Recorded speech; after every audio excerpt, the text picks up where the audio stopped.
Salut à tout le monde, c'est Nash. C'est un immense plaisir de vous retrouver dans cette nouvelle vidéo PHP dans laquelle je vous montre comment créer un système de tableau dynamique à partir de DataTable qui est une librairie jQuery. Donc, on va implémenter avec du PHP, question d'améliorer l'expérience utilisateur de notre application.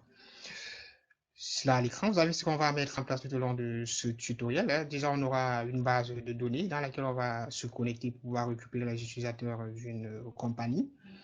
Pour améliorer l'expérience utilisateur, on va les afficher dans un tableau, hein. Je rappelle que ce tableau sera généré automatiquement par des data tables. Donc, on n'aura pas à styliser, hein. Cette librairie, c'est en fait le but de cette librairie, parce que cette librairie va se charger de mettre en place automatiquement ce tableau qui sera constitué des champs avec un petit moteur de recherche. Et aussi, on peut augmenter le nombre d'entrées qui sont affichées au niveau de l'écran.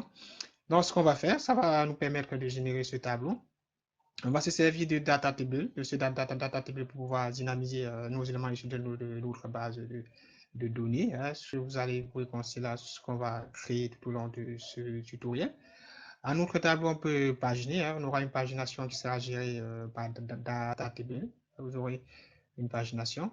Et je passe additionnement. On a une pagination qu'on va devoir gérer côté serveur, côté PHP. On va implémenter tout cela. C'est le but de ce tutoriel. Donc, ne vous inquiétez pas. Je dois vous montrer comment cela se fait, hein. Donc, c'est le but de cette vidéo.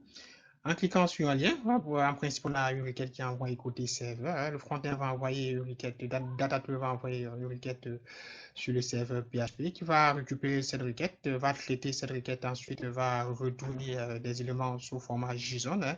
Et là, si j'essaie d'inspecter l'élément, j'espère d'inspecter, passer côté inspecteur de notre navigateur. Si je clique sur la pagination, vous pouvez constater qu'en cliquant là-dessus, on a une requête qui est envoyée côté serveur, qui retourne une réponse sous forme de JSON, qui est en fait l'ensemble des données, hein, des données d'autres tableaux. Donc, la data va se servir de cela pour pouvoir. Donc, on va récupérer la requête côté PHP, c'est le but de cette vidéo. On va récupérer cette requête côté PHP. On va la traiter, ensuite retourner les éléments sous forme de JSON. Donc, DataTable va aussi implémenter, va servir de cela pour implémenter sur le côté sur le front-end, hein. Donc, c'est ce que nous allons faire. Donc, déjà, on va arrêter ici pour l'explication. Ensuite, on va passer à la partie pratique. Donc, n'oubliez pas de liker et de partager. On va passer au concret.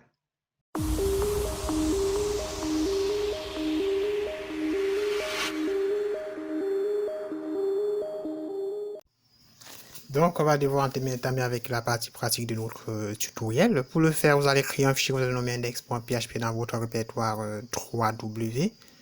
Et moi, je travaille sur EasyPHP. Bah, libre à vous si vous allez utiliser votre serveur web habituel, hein, ou WAMP ou LAMP, tout dépendra de ce que vous utilisez habituellement. Mais ce que vous allez faire, c'est que vous allez créer ce fichier.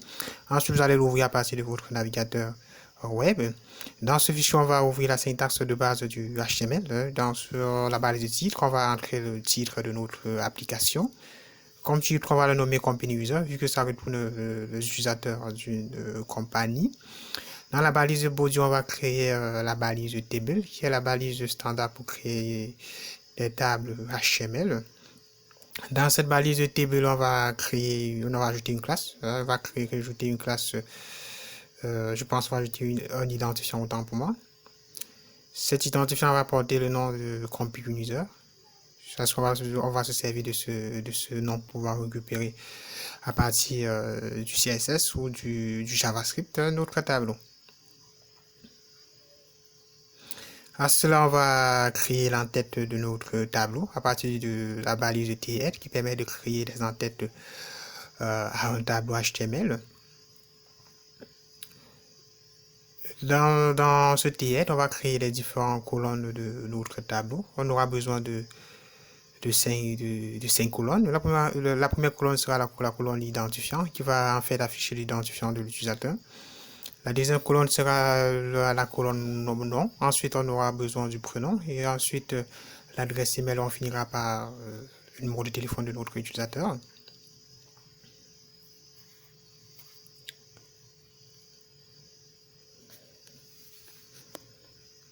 Et puis on va entourer tout cela de la balise TR qui permet de créer une ligne de tableau. Donc vous allez entourer ce contenu de la balise TR. Vous allez entourer vos TH de TR. Je pense que là on peut déjà enregistrer et puis on peut retrouver au niveau de notre navigateur pour visualiser afin de voir ce qui est présent au niveau de notre navigateur. Vous savez, là on a déjà notre tableau qui a été intégré. Pour la suite, ce qu'on va faire, on va directement intégrer notre plugin DataTable à notre tableau HTML. Pour ce faire, vous allez vous rendre dans datatable.net. Je vous mettrai le lien dans la description. Ensuite, vous allez copier le premier lien CSS qui est au niveau de la page d'accueil. Vous allez copier, ensuite, on va venir importer au niveau de la balise head de notre projet. Pour le faire, vous allez déjà créer la balise de l'URL. Pour ce qui est de la feuille de style CSS, vous allez créer la balise de l'URL.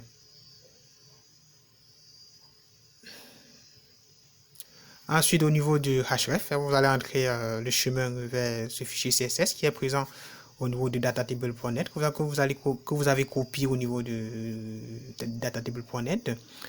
Vous allez précéder cela de HTTPS. Ensuite, vous allez enregistrer. On va aussi importer notre script, le script de notre plugin datatable. Pour le faire, vous allez créer la balise script. Ensuite, vous allez copier le deuxième lien. Ensuite, vous allez venir coller au niveau de la source de la balise script. Ensuite, vous allez enregistrer. On aura aussi besoin d'une troisième librairie qui est la librairie jQuery, qui est une dépendance de datatable. Donc, et pour le faire, vous allez vous rendre dans jQuery.com. Vous allez cliquer, ensuite vous allez cliquer sur Download pour pouvoir pour qu'on télécharge cette librairie. Vous allez cliquer sur Download. Une fois sur cette page, on va télécharger la version non compressée. Vous allez chercher la version non compressée, ensuite vous allez cliquer dessus.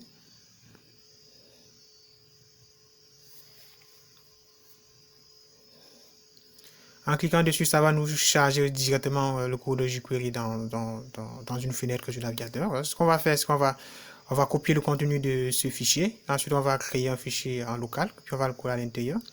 Vous allez faire un CTRL+A pour tout sélectionner. Ensuite, vous allez copier, comme je l'ai d'ailleurs dit.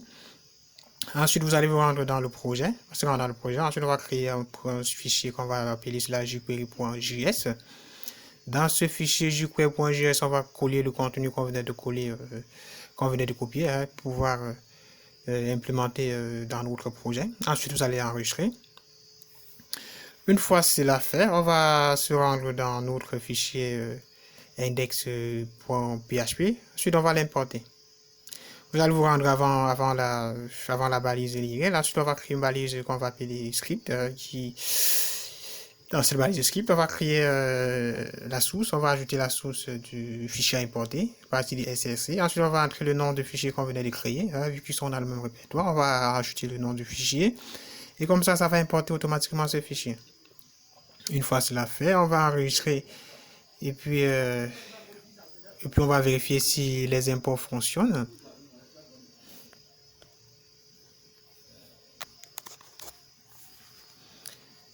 On va se rendre dans notre projet, le projet qu'on venait de créer. Ensuite, on va actualiser. Si on essaye d'afficher le page source de notre projet, on va avoir quelque chose de similaire. Je pense qu'il y a une erreur. Il y a une erreur au niveau de la balise script. Je n'ai pas fermé de balise script. Je vais retourner ensuite, je vais corriger mon erreur. Je dois simplement fermer cette balise que j'avais omis de la fermer.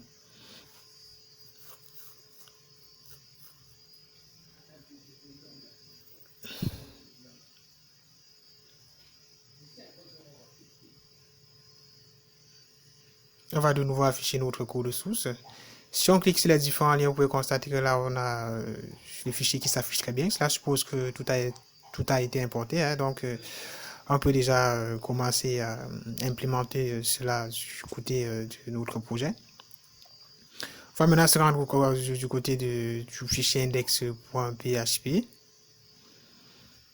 On va créer une balise de script dans laquelle on va entrer la partie script, la partie JavaScript de notre projet. Vous allez créer une balise qu'on va appeler script. Ensuite, vous allez la fermer.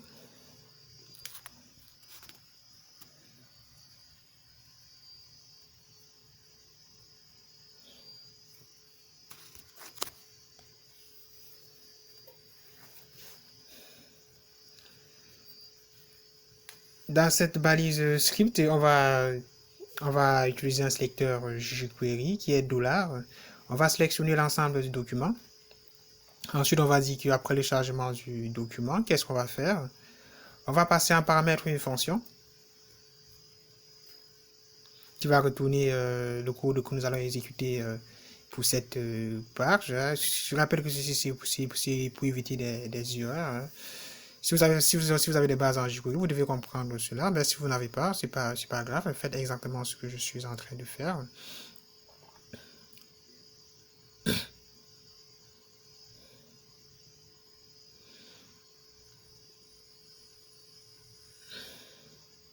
Donc, je pense que ici c'est bon, ici c'est fonctionnel. On va sélectionner notre table qu'on venait de créer. On va sélectionner notre identifiant à partir de la dièse company user. À cela, on va affecter notre tableau HTML. On va affecter notre data table autant pour moi qu'on venait d'importer. Vous allez faire $company user.datatable. Ensuite, vous allez enregistrer. Hein. Si on revient au compte actuel, vous pouvez constater que vous allez constater à l'écran que notre tableau va changer d'apparence. Hein. On aura automatiquement un moteur de recherche qui va s'ajouter. Ensuite, on aura des champs. On aura une différence de base. Hein. Donc, c'est ce qui va nous aider. C'est ce qui a tout cela a été implémenté à partir de notre datatable. Hein. Donc, on va entourer notre tableau avec une balise de classe container pour pouvoir centrer des éléments au niveau du milieu de la page. On va prendre cela, ensuite on va essayer de styliser. On va se rendre au-dessus de notre balise head. On va créer une balise link script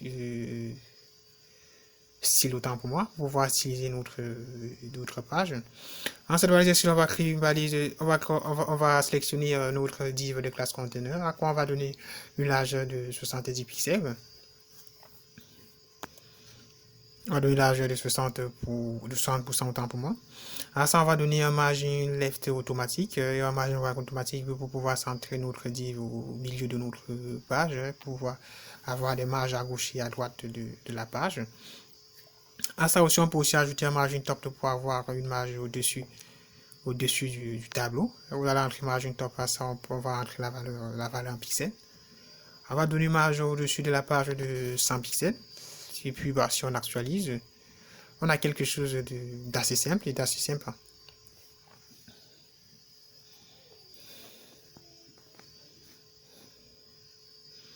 Je pense que là actuellement c'est bon. À notre tableau, on va ajouter un body, à partir de la balise de tbody pour entrer le corps de notre tableau. Dans le corps de notre tableau, on va créer une première ligne à partir de la balise TR, permet de spécifier les lignes du tableau HTML. Dans cette balise TR, on va entrer un premier utilisateur, c'est juste pour tester, pour avoir quelque chose au niveau de l'apparence de notre tableau côté visuel. Je vais entrer un nom, je vais entrer un prénom, ensuite je vais entrer un numéro de téléphone à mon tableau. Hein.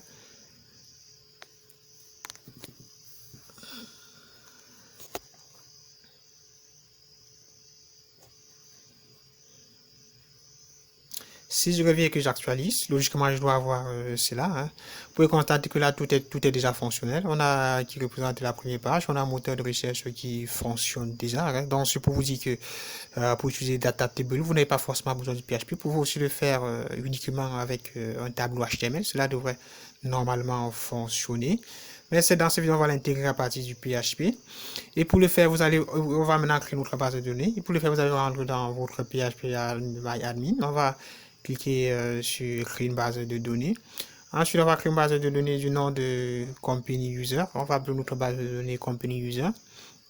Après, on va cliquer sur create pour créer notre base de données. Dans cette base de données, on va aussi créer une table hein, parce qu'on aura besoin d'une table dans laquelle on va stocker les utilisateurs. On va créer une table qu'on va nommer user hein, qui va stocker tous les utilisateurs de notre application. Hein. On aura besoin de 5 colonnes. Après, vous allez cliquer sur Go hein, pour pouvoir lancer la création de notre table user. Dans cette table user, on va créer les différents champs. On aura besoin du champ ID qui sera un index primaire, ouais, qui sera de structure auto-increment. On va cliquer sur auto-increment pour pouvoir incrémenter les identifiants automatiquement.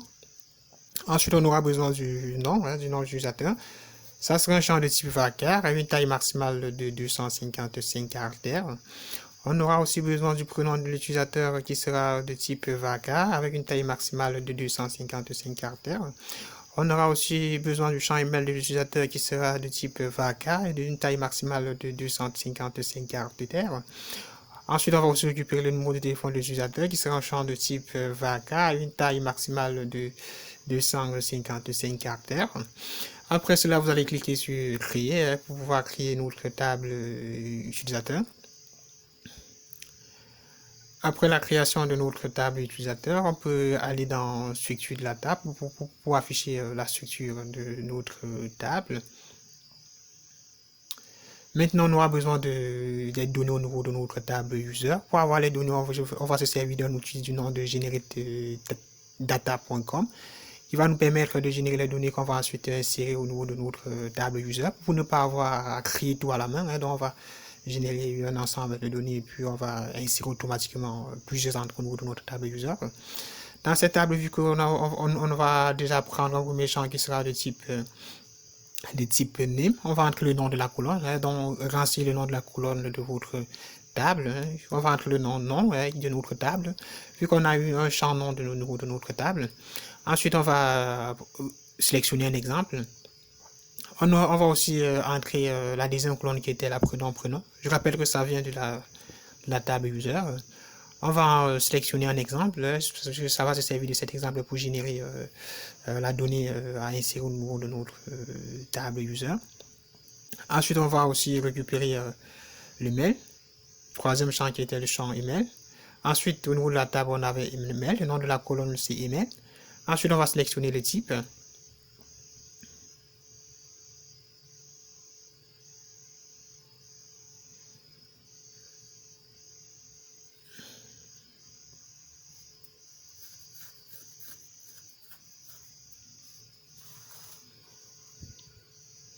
Ensuite, on avait aussi besoin du numéro de téléphone. Donc, vous allez vous servir de cela. Vous allez faire, vous allez gérer en fonction de la structure de votre table dans laquelle, en fonction de la structure de la table dans laquelle vous souhaitez insérer des éléments.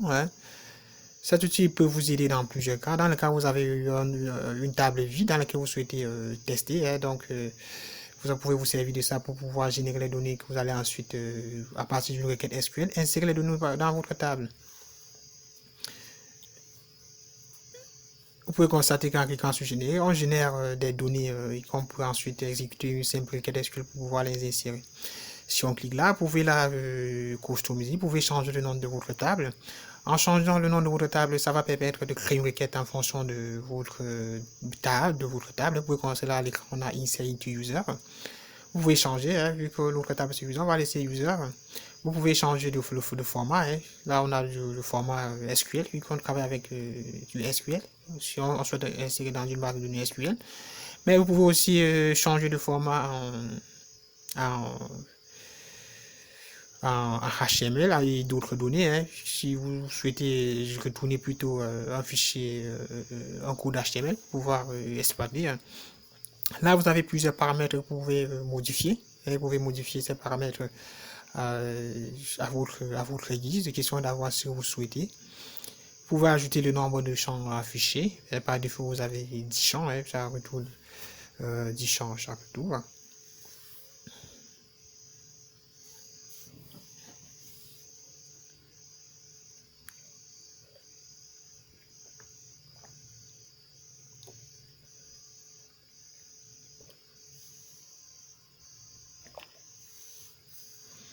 Une fois cela fait, vous pouvez déjà copier cette section et puis aller exécuter la requête SQL afin d'insérer les éléments au niveau de la base de données.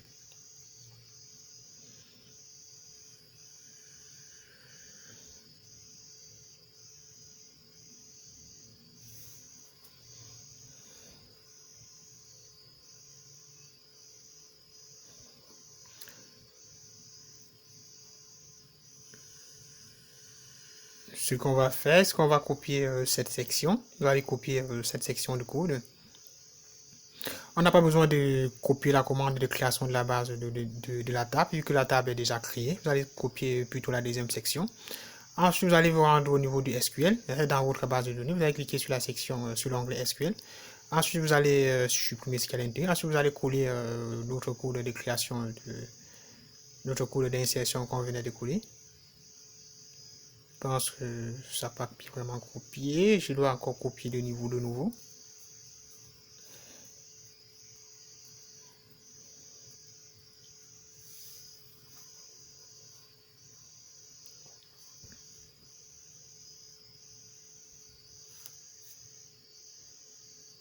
C'est parce qu'il ne marche pas, donc je dois revenir, ensuite je dois copier.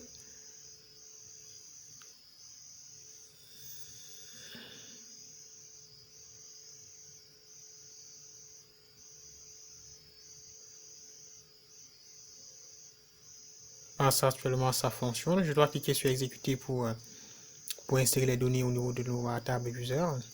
Vous avez là le message de succès. Et nous avons 10 éléments qui ont été insérés au niveau de notre table user.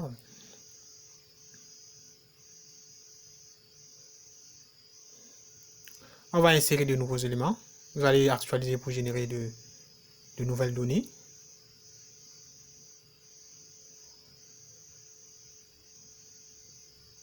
Vous allez revenir, vous allez cliquer sur SQL, ensuite vous allez coller le contenu pour entrer de nouvelles données.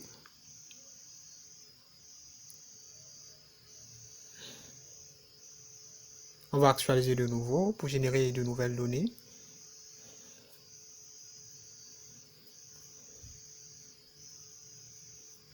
Vous allez entrer beaucoup d'entrées, c'est pour pouvoir tester la pagination, c'est pour pouvoir avoir des données de base au niveau de notre tableau user. Est-ce qu'on ne peut pas entrer tout à la main? Parce que si on devait entrer tous ces éléments à la main, est-ce que ça devrait prendre un temps fou? Est-ce qu'on nous prendra un temps fou?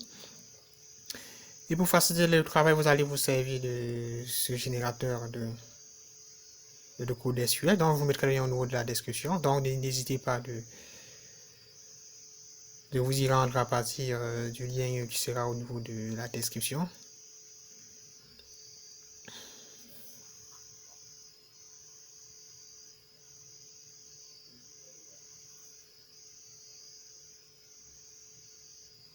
Là, on a 100 éléments au niveau de notre table, donc c'est suffisant pour pouvoir tester notre application. Pour la suite, on va créer le fichier de connexion à la base de données. Pour ça, vous allez créer un fichier que vous allez nommer, qu'on va nommer db.php. Ce fichier correspond à notre fichier de connexion à la base de données. Dans ce fichier, on va créer déjà la balise PHP. Dans cette balise PHP, on va créer une variable qu'on va nommer $db. $db. Dans cette variable, on va affecter le new PDO de PHP. On va faire une connexion à partir de new PDO. Dans new PDO, on va entrer le type de base de données. On va entrer, vu que c'est une base de données MySQL, on va entrer MySQL, ensuite on va mettre 2 points. On va entrer host qui va récupérer localhost, vu qu'on travaille en localhost. On va entrer dbname qui va récupérer le nom de la base de données. Donc à ce niveau, vous allez entrer le nom de votre base de données. Votre base de données avait pour nom company user. Donc on va entrer ce company user. Ensuite, on va entrer charset qui permet d'encoder les caractères de notre application. Et donc on va entrer charset 8f-8. Ensuite, on va entrer le nom d'utilisateur de notre base de données qui par défaut sur Windows se route. Ensuite, le mot de passe est vide. On va enregistrer. Ensuite, on va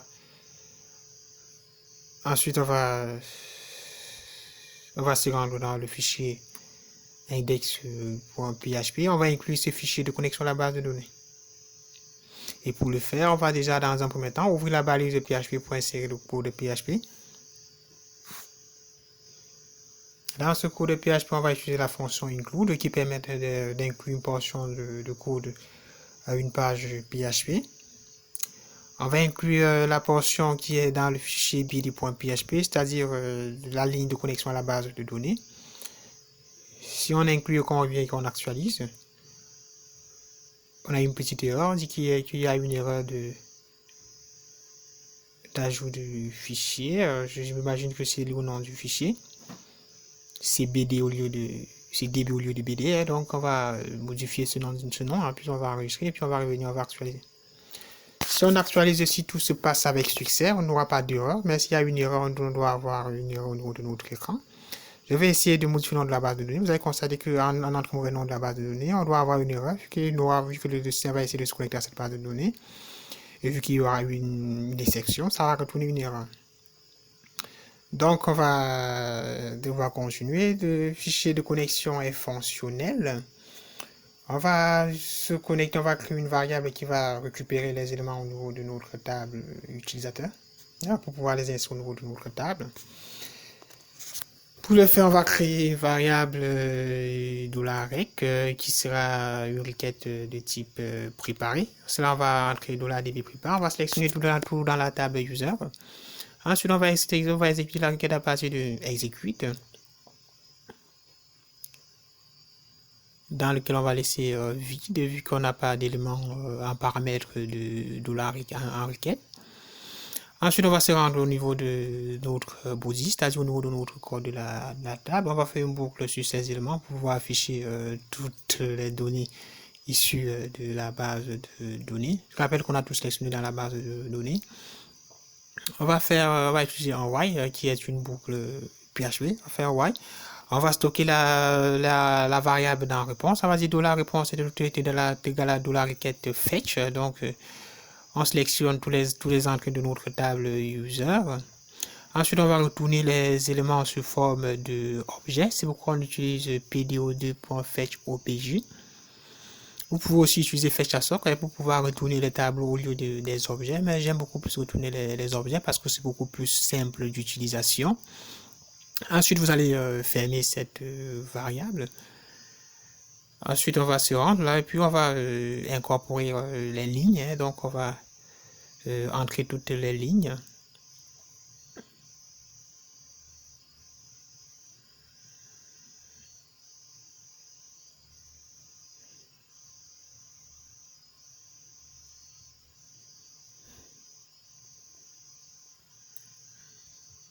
Je pense que là, on peut enregistrer. Si on enregistre et puis on retourne les puis voilà, et qu'on actualise, on aura automatiquement des éléments. On aura moins de 100 éléments, vu qu'on a 100 éléments dans la base de données. Vous pouvez constater que là, on a déjà une pagination qui est fonctionnelle.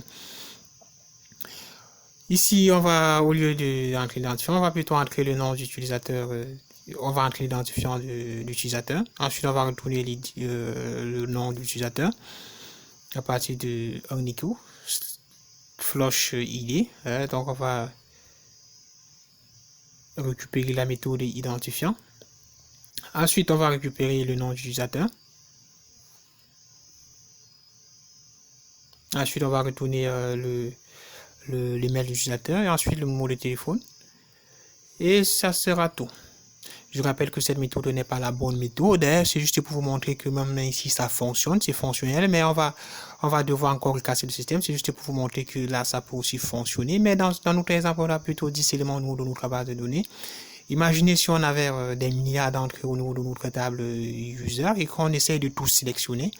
On devrait avoir des bugs au niveau du backend, on devrait avoir des bugs au niveau du script parce que la requête sera beaucoup plus lourde. C'est pourquoi il est conseillé de mettre sur pied une pagination au lieu de tout sélectionner au niveau de notre table. C'est pourquoi on va par la suite supprimer cette section et pouvoir créer quelque chose qui va sélectionner juste une partie au niveau de notre tableau user au lieu de sélectionner tous les éléments. Là, vous avez déjà un truc qui est fonctionnel. Vous pouvez rechercher à partir du moteur de recherche sans processus côté back-end parce que tout est affiché au niveau du front-end. Vous pouvez rechercher, vous pouvez paginer, et ainsi de suite, aller d'une page à une autre. Sauf que dans cet exemple, tout est stocké dans la partie HTML. Comme je l'ai dit, ce n'est pas la meilleure méthode. Donc, on va effacer cette section. Ensuite, on va effacer et puis je vous montre comment faire les choses correctement. Donc, on va à chaque modification faire une requête côté serveur afin de récupérer les éléments. Donc là, au niveau du body, vous allez déjà supprimer la partie body et body de votre table. Ensuite, vous allez vous rendre au niveau du JavaScript, c'est-à-dire au fond de notre fichier index.php. On va ajouter des paramètres à notre data table.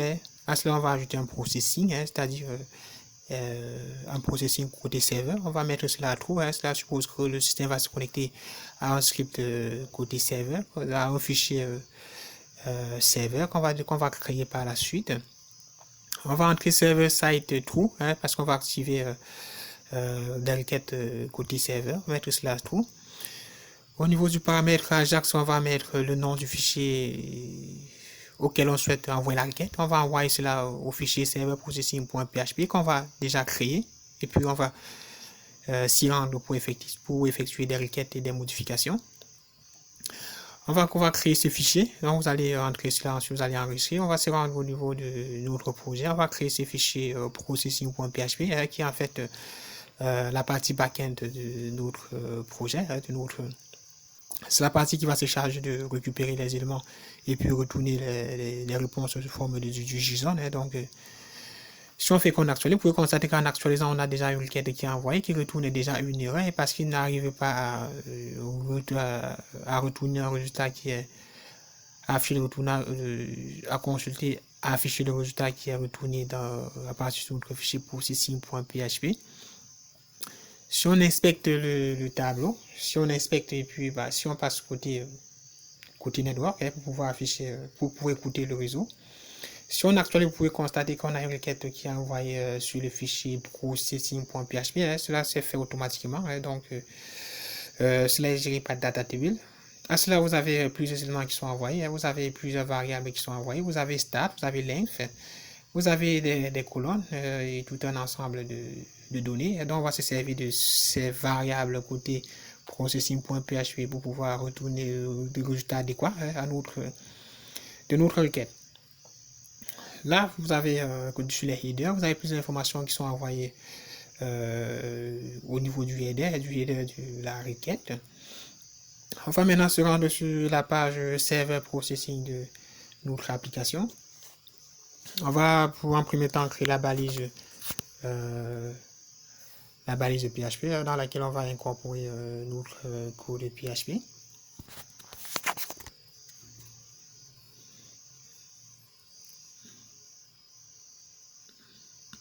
Dans cette balise de PHP, on va déjà premièrement inclure notre fichier de connexion à la base de données qui est le fichier db.php.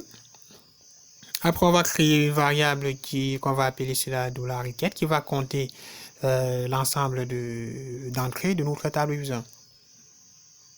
Un autre variable $requête compte, on va utiliser la variable db qui est créée dans le fichier db.php. On va se servir d'une requête préparée pour sélectionner tous les utilisateurs de la table user.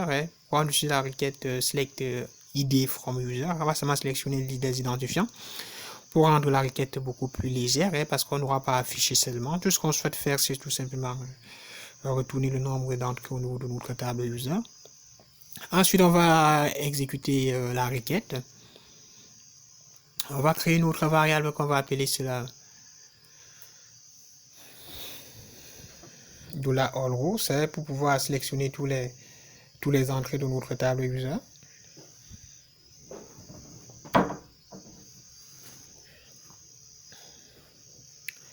$row sera égal à $count fetch all pour pouvoir fetcher tout le tableau de données issues de la table user.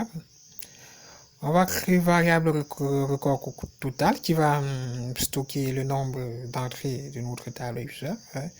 À cela, on va utiliser la fonction count qui permet d'entrer le nombre d'entrées d'un tableau. Donc, ça va retourner le nombre d'utilisateurs de notre table user, le nombre d'entrées de notre table user. Si on fait qu'on actualise et qu'on affiche, on va afficher. Si on affiche qu'on passe sur la partie réseau de notre navigateur et qu'on clique là, si on passe sur preview, vous pouvez constater que la table processing.php retourne ça. Et si on se rend au niveau de notre table user, vous pouvez constater que là on a 100 éléments au niveau de notre table user. Donc c'est ce qu'on essaye de faire. on peut de nouveau tester. Vous avez tout simplement ça. Hein. Je rappelle que cela provient du fichier processing.php, vu que la requête est envoyée de là-bas. On peut se servir du navigateur comme je suis en train de le faire pour afficher le contenu de la page secondaire, de la page à laquelle la requête est envoyée. Pour le faire, vous vous rendez tout simplement dans l'onglet réseau. Ensuite, vous écoutez le réseau. Pour la suite, on va créer une variable qu'on va nommer $length qui sera égal à $getLength. $getLength. Je rappelle que cette variable, ça ne vient pas de vous, et ça vient tout simplement de DataTable. C'est une variable qui est envoyée depuis la requête des DataTable à partir de notre plugin qu'on a intégré précédemment dans notre tableau. Et donc, c'est là qui va se charger d'envoyer cela. Pour avoir plus d'informations, vous pouvez vous rendre dans la documentation de DataTable pour avoir plus d'informations. Ensuite, on va créer une variable qui sera aussi la variable start, qui est égale à $getStart, ce que c'est une variable de type get. Cette variable est aussi issue de la variable du plugin DataTable. Cela est envoyé dans la requête. Cela retourne et cela envoie tout simplement le début, identifiant à partir de laquelle on souhaite, sélectionner dans la base de données. Par la suite, on va créer une variable SQL qui sera égale à laquelle on va affecter une requête SQL qui sera de type select. On va sélectionner le nom, ensuite on va sélectionner le prénom, on va sélectionner les mails et le numéro de téléphone de la table user. Ensuite, on va vérifier si il existe une variable de type getSearch, si la requête est issue du moteur de recherche de DataTable. Et pour le faire, on va dire if iset, c'est-à-dire si la variable $getSearch, si la requête vient du moteur de recherche, qui est au-dessus de d'autres tableaux DataTable. Et si la variable $get est si différent des empty de $getSearch, ensuite on récupère la valeur qui a été entrée au niveau du formulaire à partir du deuxième élément du tableau 6, qui est en fait la valeur, donc c'est ce qui est envoyé. Je rappelle aussi que $getSearch, cela est envoyé depuis la requête, depuis DataTable. Cela est lié à DataTable. Vous pouvez avoir plus d'informations en vous rendant sur datatable.net pour pouvoir essayer de mieux comprendre ce qui se cache derrière, mieux comprendre le processus qui se cache derrière ce système. J'essaie tout simplement de vous montrer le vite fait, ce que vous pouvez faire. Vous pouvez faire pour intégrer cela facilement au niveau d'un projet, mais vous pouvez aussi, si vous voulez en savoir plus, vous pouvez vous rendre pour avoir plus de détails, parce que là je ne peux pas tout expliquer en une seule vidéo, cela augmentera le temps de la vidéo, et donc on va rester assez simple. Donc on va vérifier si la requête est issue de $du moteur de recherche, et si la variable de recherche est différente de vide. Après ça, on va créer une variable qu'on va nommer $search, qui sera égale à $getSearch, qui va récupérer la variable issue du moteur de recherche. À cela, on va concaténer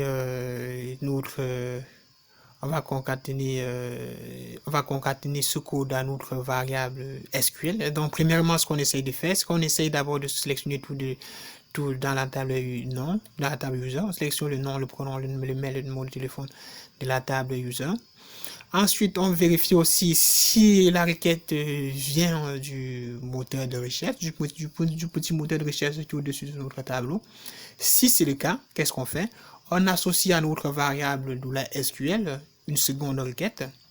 Cela suppose que si la variable est issue du moteur de recherche, on va déjà dire select nom, prénom, email et phone from user, where, c'est-à-dire where qui entre dans le if iset. Si la variable ici c'est issu du moteur de recherche, si c'est pas le cas, on ne va rien faire, mais c'est issu du moteur de recherche, on va dire where. On va concaténer where, c'est pourquoi on écrit SQL point égal. Point égal, c'est pour concaténer un code à une requête. On va dire where like, c'est-à-dire pour nom, et comme $search. $search qu'on venait de créer là-haut, ça va permettre de filtrer des éléments. C'est une forme de moteur de recherche. On dit where non like, et donc pour essayer de regarder la fonction like de MySQL et de SQL au niveau de la documentation pour mieux comprendre le rôle de cette fonction. Hein. Donc, on va dire ouais, non, like, pour le nom est comme search, hein, c'est-à-dire search, la valeur qui est issue du moteur de recherche, or, prénom, ou le prénom est égal à $search, hein, c'est-à-dire la variable qui est issue du moteur de recherche. Ensuite, on va aussi regarder sur l'adresse email. Ensuite, on va aussi regarder sur le mot de téléphone comme cela. Et cela qui va permettre de faire la recherche au niveau de la table user pour pouvoir retourner un résultat. Puisqu'on va se servir de ce formulaire côté serveur, côté serveur. Et pour cela, ce qu'on est en train de faire actuellement, donc ce qu'on essaie de faire actuellement, c'est que on va déjà retourner les données dans la page processing.php qui va retourner une réponse, donc DataTable va utiliser cette réponse pour pouvoir retourner des bonnes informations côté utilisateur. Donc, on va continuer avec notre requête. On va aussi vérifier et faire la recherche côté dans le champ nom. Ensuite, on va faire la recherche dans le champ prénom. On va faire la recherche dans le champ email. Ensuite, on va faire la recherche dans le champ téléphone. Je pense que ça sera tout pour cette section. Ensuite, on va entrer un point virgule.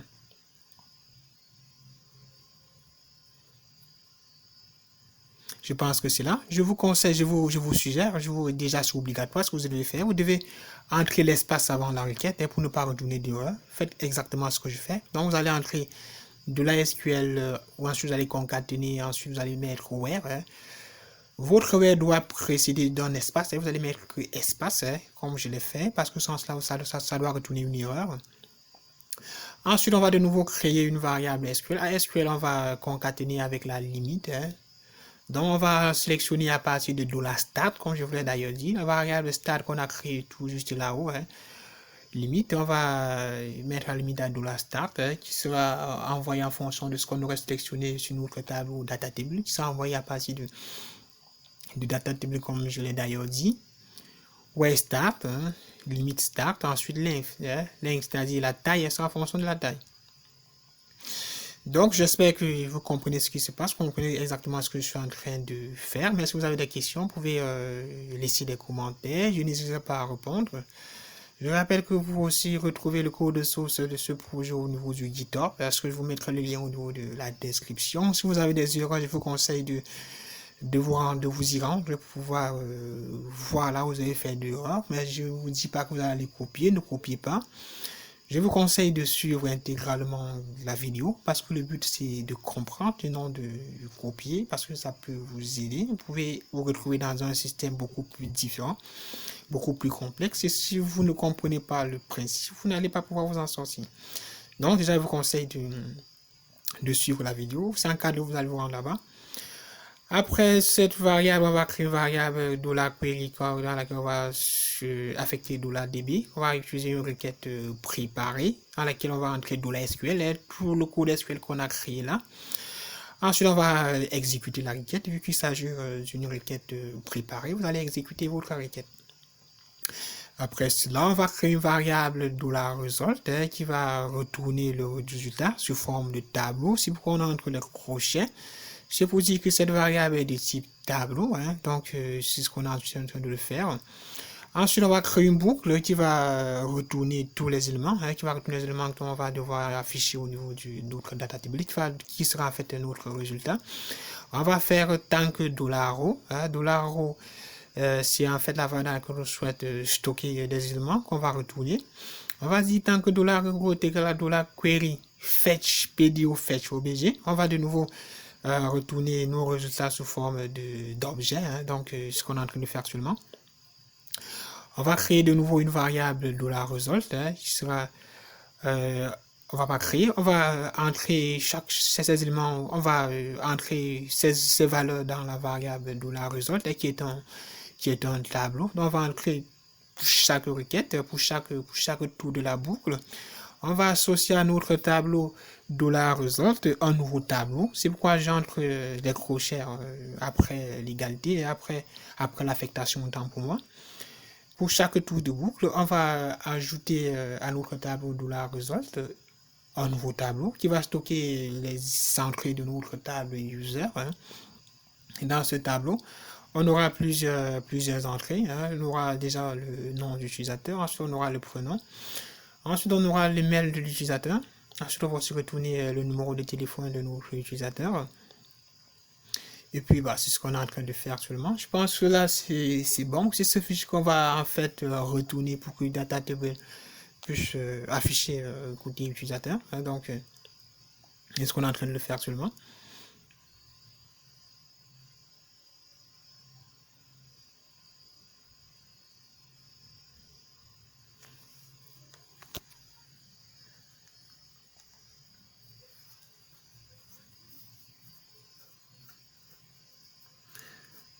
Je pense que là, c'est bon. On peut revenir là. On peut revenir là. On peut afficher et retourner notre résultat.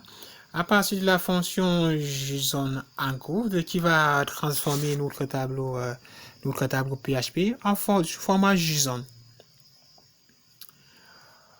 On va déjà retourner dans ce résultat, dans le résultat de notre requête. On va retourner la variable Dre qui va en fait retourner $get Dre. Vous pouvez avoir plus d'informations en vous rendant sur datatable.net. Vous aurez beaucoup plus d'informations par rapport à toutes ces variables que je suis en train de retourner. On va ensuite passer comme deuxième valeur à notre objet, comme deuxième clé de notre tableau JSON. On va passer au record total, qui va en fait retourner la variable $record total qu'on venait de créer au-dessus de notre script processing server, server processing.php. Ensuite, on va aussi retourner la variable record filtered qui va toujours retourner la même variable de la record totale de notre qui en fait tous les éléments, tous les entrées, la totalité, le nombre d'entrées de notre table user. Après, on va retourner la clé data, data qui va en fait retourner les données qu'on venait de sélectionner qu'on venait de créer dans le tableau $result, qui retourne en fait le résultat de notre requête. Après cela, vous allez enregistrer, puis vous allez enregistrer, puis on peut revenir, puis on actualise. Si on actualise, logiquement, on a une petite erreur. On a une erreur côté, on a une erreur côté serveur. C'est pourquoi on n'a pas de données qui ont été retournées. On a une erreur.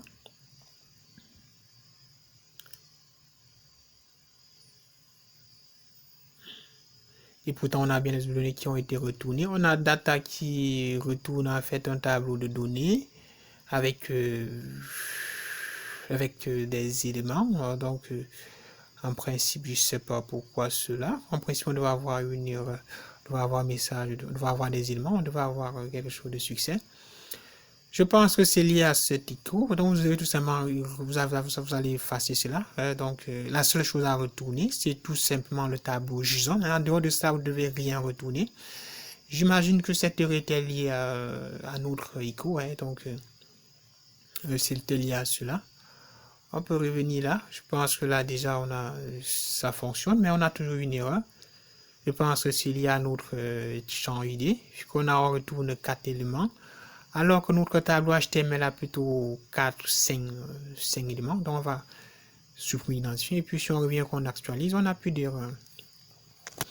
Je pense que c'est bon. Je pense qu'on a un système qui est dynamique. On a un système qui fonctionne. On a un système qui est moderne.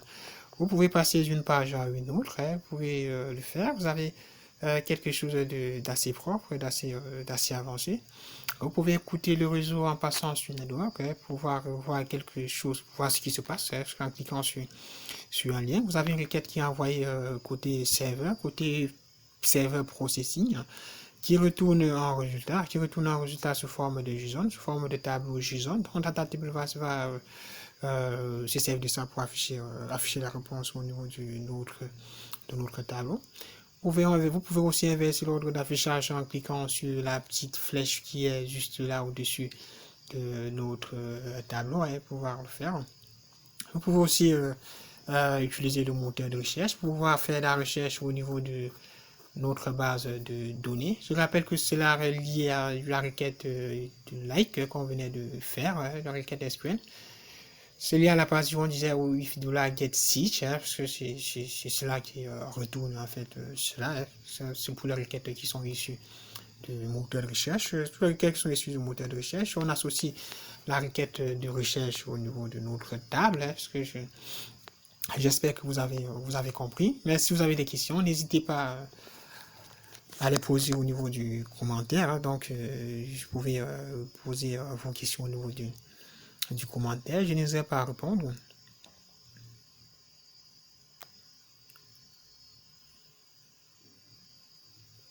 Vous pouvez constater que là, pour le faire, on n'a plus besoin de notre balise de T-body, juste du TR. On a notre tableau qui sera généré automatiquement. Vous avez tout ce qu'on a à faire. On a créé tout cela. On s'est servi des éléments des éléments envoyés par DataTable. Ensuite, on a conçu un fichier PHP qui retourne le résultat propice, qui retourne le résultat demandé par DataTable. Donc, vous pouvez rajouter des champs. Comme je l'ai d'ailleurs dit, le but du fichier processing, ça va permettre d'avoir un système beaucoup plus évolué, parce que si vous essayez de faire, comme je l'ai fait pendant le premier temps, si vous essayez de tout sélectionner à partir de Select All From User et que vous essayez d'afficher directement dans le T-body comme je l'ai d'ailleurs fait, cela peut avoir des bugs dans le cas où vous avez un tableau user avec plusieurs éléments. Imaginez que vous avez des milliers d'éléments au niveau de la table user, cela doit avoir alourdi la requête, par conséquent causer des erreurs. Donc, et pour la suite, vous pouvez styliser, vous pouvez changer l'apparence en vous rendant toujours dans la documentation de DataTable, comme je suis en train de le faire. Vous pouvez utiliser des modèles, vous pouvez utiliser des modèles de tableau, des modèles graphiques pour pouvoir customiser votre application, pouvoir customiser l'apparence de votre application. Pour le faire, vous devez seulement suivre, c'est rien de compliqué. Vous devez seulement suivre la documentation. Vous devez importer ce que vous devez importer pour pouvoir modifier l'apparence de votre tableau côté côté client. Donc, de faire. Je rappelle que ici on a fait l'essentiel, donc actuellement je suis juste en train de très longtemps, c'est pas trop nécessaire, c'était pas le but de vidéo. L'essentiel de la vidéo a été atteint, donc juste pour vous montrer que vous pouvez aussi ajouter quelques configurations. Vous avez plusieurs éléments que vous pouvez exploiter au niveau de datatable.net. Vous pouvez consulter, vous avez plusieurs fonctions. Cela pour aussi rendre beaucoup plus dynamique aussi, comme je l'ai d'ailleurs dit. Vous avez la classe pour le faire. Vous devez aussi vous servir de la classe. Vous allez utiliser la classe. Vous devez modifier la classe.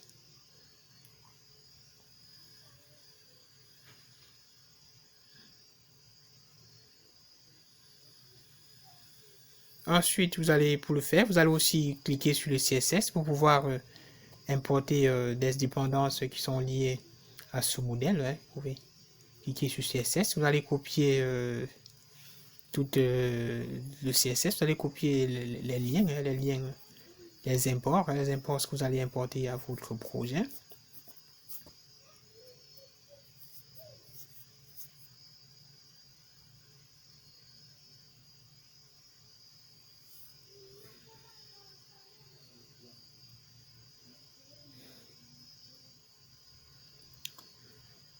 Vous pouvez customiser votre application comme bon vous semble, faites comme bon vous semble, customiser, modifier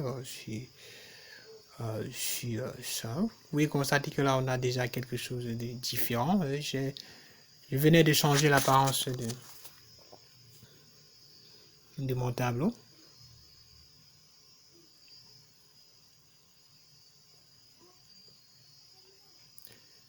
À cela aussi, on va ajouter le deuxième import, le deuxième fichier qu'on doit importer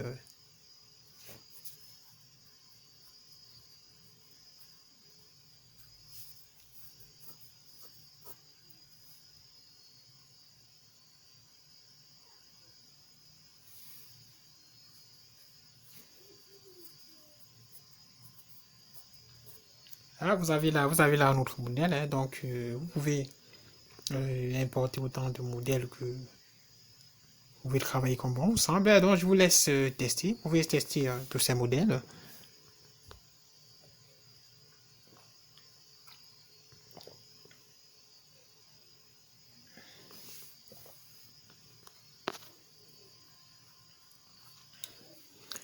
À notre tableau, je dois ajouter une variable, je dois ajouter un petit titre. Alors, je vais appeler cela datatable PHP.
Donc, vous avez d'autres modèles, hein, vous avez d'autres modèles. Vous pouvez cliquer là-dessus. Vous avez beaucoup de modèles. Vous pouvez les implémenter. Vous avez un modèle qui est lié à Bootstrap 5. Donc, vous pouvez aussi l'implémenter. Pour le faire, tout ce que vous avez à faire, vous aurez déjà dans un premier temps à utiliser la classe table cela et vous pouvez modifier la classe. Vous pouvez le faire. Vous pouvez, en venant tout simplement là, vous modifiez la classe. Ensuite, vous importez la partie déjà, vous importez la partie CSS.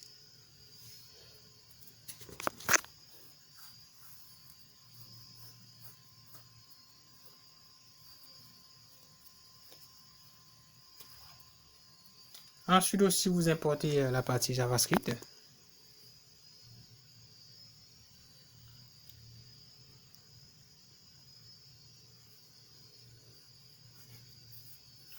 Et puis vous enregistrez.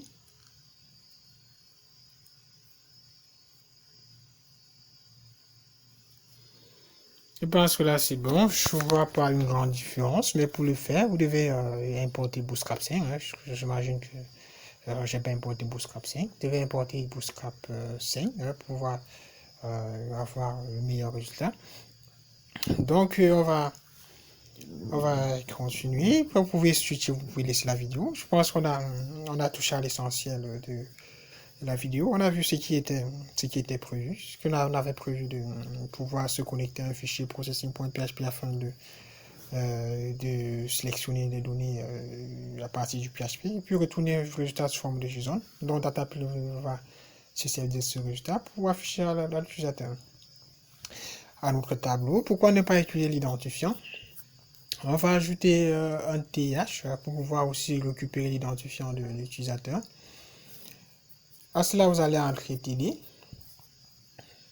Et je rappelle que pour que ça fonctionne, on doit aussi compléter le fichier processing.php. Déjà en commençant par ajouter l'identifiant au niveau de la 18e ligne.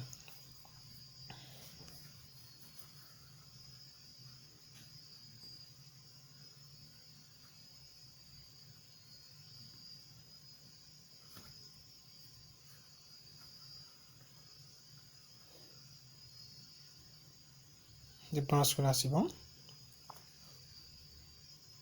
On va aussi revenir et puis on va aussi ajouter l'identifiant au niveau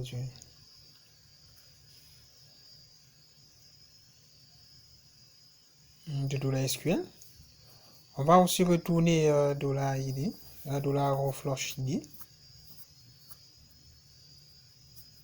Là actuellement c'est bon. On doit revenir ici, on actualise. On a déjà nos identifiants qui s'affiche actuellement. Donc,